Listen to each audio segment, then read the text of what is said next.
একটা গাছ যদি উইক রুটস নিয়ে গ্রো করে তার ফিউচার কেমন হবে? Just imagine. হয়তো আপনার মাথায় অলরেডি একটা ইমেজ চলে এসেছে, একটু ঝড়েই পড়ে যাচ্ছে, ঠিকমতো দাঁড়াতে পারছে না। এক্স্যাক্টলি। তাই তো আমরা কেউই চাই না আমাদের বাচ্চারা উইক ফাউন্ডেশন নিয়ে গ্রো করুক। বাচ্চার জীবনের প্রথম 1000 দিন বাচ্চার ব্রেন দ্রুত ডেভেলপ করে, যেখানে বিলিয়নস অফ নিউরাল কানেকশন তৈরি হয়, যেগুলো ফিউচার থিঙ্কিং, লার্নিং, কনফিডেন্ট আর প্রবলেম সলভিং অ্যাবিলিটিকে শেপ দেয়। আপনার বাচ্চা ফিউচারে কিভাবে চিন্তা করবে, কিভাবে প্রবলেম সলভ করবে, কিভাবে স্ট্রেসকে হ্যান্ডেল করবে, আর এইসব রিপোর্ট কার্ড স্কুল বানায় না, এগুলো বানায় আপনার বাচ্চার আর্লি চাইল্ডহুড এক্সপেরিয়েন্স। আমরা ভাবি ও তো এখনো ছোট, স্কুলে দিলে ঠিক হয়ে যাবে, 19-এ উঠুক, ম্যাচিওর হবে।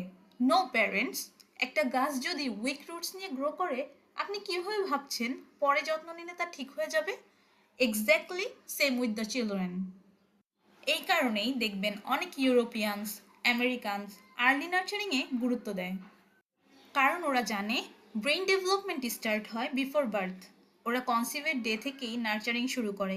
মা হেলদি খাবার খায়, স্ট্রেস ফ্রি থাকার ট্রাই করে, বই পড়ে, সফট মিউজিক শুনে, হেলদি এনভায়রনমেন্টে থাকার ট্রাই করে, because they know a calm mother helps build a calm brain. আর জন্মের পর থেকে ওরা বাচ্চার সাথে কথা বলে, আই কন্ট্যাক্ট করে, সার্ভ অ্যান্ড রিটার্ন প্র্যাকটিস করে, কারণ ওরা জানে বেবি শুধু বড় হচ্ছে না, ওদের ব্রেইন ওয়্যার হচ্ছে। Remember parents, প্রথম 1000 দিন is not just baby time. It's the season her roots grow underground.